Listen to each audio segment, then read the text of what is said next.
Hello good evening to my YouTube family. एक बार फिर से आप सभी का स्वागत मेरे YouTube channel Smart Study with Harry पे। आज ये हमारी तीसरी क्लास है। इससे पहले जो हमारी क्लास हुई थी उसमें हमने अगस्ट कॉम्टे को कवर किया था, उनके विचारों को जानने की कोशिश की थी। और जो ये हमारी क्लास रहेगी ये इमाइल दुर्खिम की रहेगी, उसका पार्ट 1। जो हम ये भी कह सकते हैं, ये मान सकते हैं कि जो अगस्ट कॉम्टे थे उन्होंने समाजशास्त्र को शिशु अवस्था में पाला पोसा बड़ा किया, और जो इमाइल दुर्खिम थे ये बाल अवस्था में आए, और बाल अवस्था में जब समाजशास्त्र ने चलना फिरना शुरू किया उस अवस्था में इमाइल दुर्खिम ने समाजशास्त्र को देखा। इनके बारे में थोड़ा सा जानने की कोशिश करेंगे। जो इनका जन्म हुआ वो 15 अप्रैल 1858 एपिनल फ्रांस में हुआ, और इनकी मृत्यु 15 नवंबर 1917 को कहाँ हुई थी? पेरिस में। ठीक है, याद रखना है। Created the first academic discipline of sociology. ठीक, जो इनकी इंपॉर्टेंट थ्योरीज थी वो हमें याद रखनी है। The concept of social function, the concept of social fact, the concept of collective representation. इसके साथ साथ आपने क्या रखना है याद? Collective consciousness, collective consciousness. ठीक, याद रखना है। Theory of social solidarity, social division of labour, social theory of religion, the social theory of suicide या suicide, the concept of anom। इनकी कुछ इंपॉर्टेंट बुक्स हैं जो आप सबको याद रखनी है। The division of labour in society 1893, the rule of sociological method 1895, suicide a study in sociology 1897, the elementary form of religious life 1917, most important book. The institutional analysis 1978। ये सभी बुक से क्या आप लोगों को रट लेनी है with date. The concept of social function, Emile Durkheim के द्वारा सोशल फंक्शन क्या है देख लीजिए, जो स्लाइड्स में लिखा है इसे जाने। सामाजिक प्रकारों की अवधारणा का प्रयोग सर्वप्रथम दुर्खिम ने किया था। समाजशास्त्र में प्रकार्यवादी परिप्रेक्ष्य शुरू करने का श्रेय दुर्खिम को ही दिया जाता है। ठीक है, फंक्शनल पर्सपेक्टिव का जो शुरुआत की थी वो इमाइल दुर्खिम ने की थी। आगे दुर्खिम का मानना है कि समाज एक अखंड व्यवस्था नहीं है बल्कि इसके निर्माण में अनेक इकाइयों का योगदान है। प्रत्येक इकाई का अपना अपना कार्य होता है जिसके कारण समाज के सदस्यों की विविध आवश्यकता की पूर्ति होती है। इनका मानना है कि समाज एक अखंड व्यवस्था नहीं है। ठीक है, इसमें क्या है? अनेक इकाइयां हैं जो एक दूसरे के साथ सहयोग करती है और अपने समाज को आगे बढ़ाती है। देख लीजिए, फॉर एग्जाम्पल हम जिस समाज में रहते हैं, जो उसका स्ट्रक्चर बनता है, एक घर तैयार होता है, उसमें कितने सारे मटेरियल्स की जरूरत होती है। अगर एक मटेरियल भी कम या फिर ना ही हो तो क्या होगा? उस वो स्ट्रक्चर या फिर वो भवन का निर्माण या घर का निर्माण नहीं हो पाएगा। उसी तरह से अगर एक कमरा जो बनता है, वो उसके लिए एक कमरे के लिए क्या है? पहले 4 पिलर्स की आवश्यकता होती है, मोस्ट इंपॉर्टेंट जो होते हैं। अगर उनमें से एक पिलर ही ना रह पाए तो वो लेंटर क्या टिक पाएगा? उसकी छत क्या है? ढह जाएगी। इसका मतलब क्या हुआ?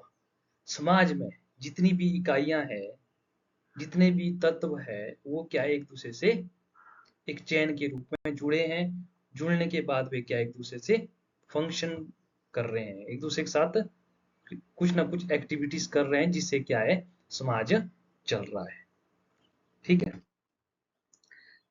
सामाजिक घटना का कारण, और इमाम दुर्खिम ने बताया है कि समाज में जितनी भी घटना होती है, जब भी कोई घटना हुई है, वो क्या है, किसी भी सोशल सिस्टम को बनाने में उसका क्या है, योगदान रहता है। देख लीजिए कैसे, फॉर एग्जांपल धर्म की उत्पत्ति इमाम दुर्खिम के द्वारा, जिन्होंने धर्म पे कार्य किया था, धर्म की उत्पत्ति इन ऑस्ट्रेलिया की कौन सी ट्राइब थी, अरुंटा, अरुंटा ट्राइब। ये आप सभी ने क्या है, याद रख लेना है।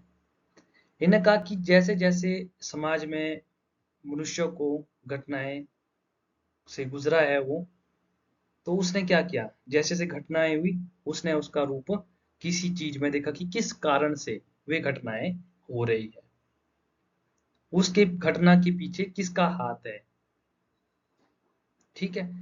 तो जो ऑस्ट्रेलिया की अरुंटा ट्राइब थी, उन्होंने क्या किया, जैसे कोई घटना हुई तो उन्होंने क्या किया, टोटली डिपेंड उसके किसके किसके लिए माना, उन्होंने नेचर के लिए माना, कि जो कुछ भी क्रिएटिविटी, जो भी कुछ भी सोसाइटी में हो रहा है, जो भी डिजास्टर आ रहा है, उसके पीछे किसका हाथ है, नेचर का हाथ है। और नेचर में क्या है, फल, सॉरी, ट्रीज, आपके वाटर, पहाड़, ठीक है, बहुत सारी चीजें क्या है आपके नेचर में है, जिसको क्या है, वहाँ ऑस्ट्रेलिया के जो लोग थे उन्होंने पूजना शुरू किया या उनको पवित्र मानना शुरू कर दिया। उसके लिए ही इमाम दुर्खिम ने वो नाम दिया था टोटमिज्म, टोटमवाद। ठीक है। आप सभी को याद रखना है ये, कि कोई घटना होती है, सीधा सीधा है, कोई घटना होती है, उसके पीछे क्या एक सोशल सिस्टम का निर्माण होता है, उसी तरह से क्या है, सोशल सिस्टम बना हुआ है। जैसे कि धर्म की उत्पत्ति और टोटमिज्म जो उन्होंने वर्ड दिया था, ये ऑस्ट्रेलिया के अरुंटा ट्राइब में दिया था, वहां पर उन्होंने इस तरह की क्या है, घटनाएं देखी थी, और उन्होंने उसको किसे माना था, किसे जोड़ा था, नेचर से जोड़ा था। और उन्हें वहां पर सीक्रेट जो भी था, उन्हें पवित्र जो वस्तुएं थी उसमें नेचर में ढूंढ ली थी और उन्हें उसकी पूजा पाठ कर ली थी। ठीक है, याद रहेगा ना। ठीक है, आगे चलते हैं। The concept of social fact, सामाजिक तथ्यों की अवधारणा। जो सोशल फैक्ट की किस बुक में दिया था, जो उनकी बुक थी रूल ऑफ सोशियोलॉजिकल मेथड, 1895। पढ़ लें। इसमें क्या उन्होंने कहा कि क्या इंपॉर्टेंट है, उन्होंने किसको इंपॉर्टेंस दी है, उन्होंने इंपॉर्टेंस दी है एक सोसाइटी को, समाज, जो कुछ भी है, मनुष्य जो भी कार्य करता है, उसके पीछे किसका हाथ होता है, सोसाइटी। ठीक है। देख लीजिए किस तरह से इंडिविजुअल एक है, उसकी क्या है, एक अपनी सोच है, व्यवहार है, क्रिया है, अनुभव है, उसका उसका प्रभाव किससे हो रहा है, समाज से। एक्सटर्नल टू इंडिविजुअल, एक्सटर्नल मतलब बाह्य, बाहर से अंदर की ओर। देख लीजिए इसको एग्जाम्पल के थ्रू समझें कि किस तरह से आदमी सोसाइटी से इन्फ्लुएंस होता है, जो भी उसके एक्शंस होते हैं वो समाज के अनुकूल होते हैं। देख लीजिए एग्जाम्पल ऐसा रह सकता है, देख लीजिए कि एक स्टूडेंट है, उसने क्या करना है, एग्जाम दिया, उसने क्या क्लियर किया, पियोन का एग्जाम पास किया। और जो दूसरा स्टूडेंट है, वो दोनों क्या है, भाई है। और जो दूसरा स्टूडेंट था, जो दूसरा भाई था, उसने क्या किया, नीट का एग्जाम पास कर दिया। वो क्या बनने जा रहा है, डॉक्टर। अब सोसाइटी किसे ज्यादा वैल्यू देगी, अकॉर्डिंग टू जॉब जो ले रहा है, इंपॉर्टेंस किसे मिलेगी, जो कि डॉक्टर है। और आज के समय में कोई पियोन लगना चाहता है या फिर एक बहुत बड़ा ऑफिसर लगना चाहता है, सबका मानना होगा कि वे बहुत बड़ा ऑफिसर बनना चाहेंगे। क्यों, क्यों एक ऑफिसर बनना चाहेंगे, क्यों गेस्टेड जॉब लेना चाहेंगे? क्योंकि वहां पर वैल्यूज इंपॉर्टेंट, वैल्यूज इंपॉर्टेंस देती है। सारा का सारा खेल कहाँ पर है, किसका है? वैल्यूज। ये जो वैल्यूज है ये कौन क्रिएट कर रहा है? इन्फ्लुएंस कैसे हो रहा है? कौन इन्फ्लुएंस हो रहा है? सोसाइटी का एक इंसान, समाज में जो चल रहे व्यवहार है, क्रियाएं हैं, उनसे क्या होता है? इन्फ्लुएंस होता है। तभी वो क्या एक डिसीजन ले पाता है या डिसीजन लेता है कि मुझे गेस्टेड जॉब ही करनी है। ठीक है। और आशा है कि आप सभी को ये समझ आ रहा होगा। दुर्खीम ने क्या, Durkheim define the society as sui generis. क्या? Sui generis, unique. क्या हुआ इसका मतलब? Unique and generate itself. बहुत बार एग्जाम में पूछा जाता है, कीवर्ड्स है ये, इसे आप लोग क्या करें, याद रखें। Characteristics of social fact, most important लिखी है मैंने स्लाइड्स में। Externality and कॉन्स्ट्रेनिंग। कॉन्स्ट्रेनिंग बाध्यता, एक होगी बाह्यता, एक होगी है बाध्यता। बाह्यता क्या होती है? सामाजिक तथ्यों का निर्माण समाज के सदस्यों द्वारा होता है, परंतु विकसित हो जाने के बाद जो किसी व्यक्ति विशेष का नहीं रहता है। ठीक, जैसे कि कोई समाज के सदस्य होते हैं, वे क्या है, तथ्यों का निर्माण तो कर लेते हैं, जब वो एक्सट्रीम लेवल पे चली जाती है तो वो क्या हो जाता है, उन सदस्यों, जो सदस्य होती है उनके लिए विशेष नहीं रहते हुए एक पूरे समाज के लिए क्या है, एक विशेष बन जाती है, जनरल हो जाती है। ठीक है। जो बाध्यता होती है, सामाजिक तथ्यों का व्यक्ति पर बाध्यतामूलक प्रभाव होता है। सामाजिक तथ्यों का व्यक्ति पर बाध्यतामूलक प्रभाव होता है। देख लीजिए, इसको एग्जाम्पल के थ्रू समझते हैं। जब हम किसी, जहां पर किसी व्यक्ति की मृत्यु हुई हो, हमारी मान के चलिए लेट इट हमारी रिश्तेदारी है, हम वहां पर गए, तो हम वहां पर क्या है, अगर अगर हमें रोना भी नहीं आ रहा होगा, ठीक है, अभी बिल्कुल हम नॉर्मल है, ना हम हंस रहे हैं, ना अभी हम रो रहे हैं। ठीक है। जब उस जो मृत्यु, जिसकी मृत्यु हुई होगी, उस समय उसकी बेटी कहीं बाहर से आई होगी, कहीं दूर रहती होगी, वहां पर आई होगी, वो क्या आ रही है, चिल्लाती हुई आ रही है, रोती हुई आ रही है। उस समय क्या होगा, हमारे इमोशंस, इमोशंस तो आएंगे ही आएंगे कि कुछ हद तक या कुछ क्या है, उस समय रोने लग जाएंगे। ठीक है। ये क्या है, बाध्यता है। हमें मजबूरन, मजबूरन मान के चले, या फिर हम वहां से क्या हुए, उसको देखकर हम रोने लग गए। ये क्या हो गया, एक तरह का बाध्यता होगी। पहले क्या थे, हम नहीं रो रहे थे, उसके बाद क्या है, हम रोना स्टार्ट हो गए। मैक्सिमम टाइम ये होता है, ये तो किसी का भी एक्सपीरियंस होता है, आप सभी लोग गए होंगे इस जगह तो आपने ये एक्सपीरियंस जरूर लिया होगा। और देख लीजिए, तो अगर ये एग्जांपल समझ नहीं आ रहा होगा तो दूसरा एग्जांपल लीजिए। मंदिर में प्रवेश करने से पहले क्या है, हम क्या करते हैं, चप्पल खोलते हैं या शूज खोलते हैं। ठीक है। अगर ना खोलें तो क्या होगा, सभी जितने भी लोग होंगे वहां पर, वो क्या है, हमें देखने लग जाएंगे कि ये किस तरह का इंसान है। तो वहां पर भी उन शूज को या चप्पल को खोलने के लिए क्या है, बाध्य हो गए हैं। कब बाध्य हो गए हैं, जब हम नहीं चाहते थे कि हम वो शूज खोलें या चप्पल खोलें, मजबूरन हमें वो चीजें करनी पड़ी। ठीक। नेक्स्ट कॉन्सेप्ट इमाम दुर्खिम का है कलेक्टिव रिप्रेजेंटेशन, सामूहिक प्रतिनिधित्व। Collective consciousness, collective representation, collective consciousness का ही एक रूप है। ठीक है।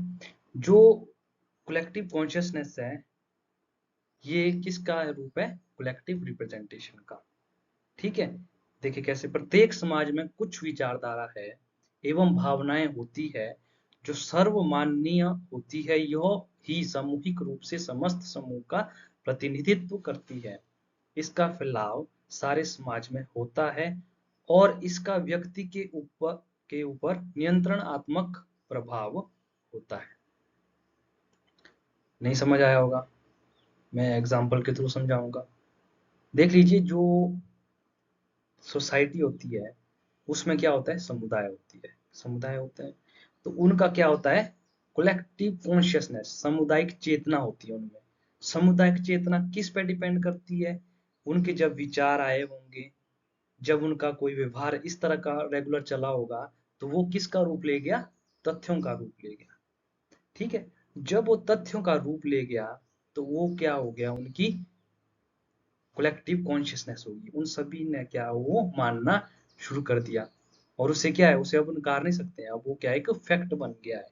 ठीक है, अब देख लीजिए कि आर्टिकल 14 जो कॉन्स्टिट्यूशन है, उसमें आर्टिकल 14 है, वो क्या है, राइट ऑफ इक्वालिटी। अब अब सभी का मानना ये है कि क्या है कि आर्टिकल 14 समानता का अधिकार हम सभी को देता है। ठीक है, ये क्या होगी, हमारी कलेक्टिव कॉन्शियसनेस होगी, एक तथ्य है वो, उसे क्या है, मुकरा नहीं जा सकता या नकारा नहीं जा सकता उस चीज को। ठीक है, अब जो कलेक्टिव रिप्रेजेंटेशन है, सामूहिक प्रतिनिधित्व कर रहा है, वो कौन है, वो हमारा कॉन्स्टिट्यूशन है। कॉन्स्टिट्यूशन जो है वो क्या कर रहा है, सामूहिक प्रतिनिधित्व कर रहा है, किसका प्रतिनिधित्व कर रहा है, कलेक्टिव कॉन्शियसनेस का। तो क्या है, ये एक दूसरे से जुड़े हुए हैं, तभी कहा गया है कि कलेक्टिव रिप्रेजेंटेशन कलेक्टिव कॉन्शियसनेस का एक रूप है। इसका फैलाव, और ये क्या है, इसका फैलाव सारे समाज में होता है और इसका व्यक्ति के ऊपर नियंत्रणात्मक प्रभाव होता है। अब आया समझ? ठीक है, आज की क्लास हमारी इतनी थी। आशा है कि आप सभी को जितने भी कॉन्सेप्ट करवाए, 3 कॉन्सेप्ट आज क्लियर किए हमने, समझ आए होंगे।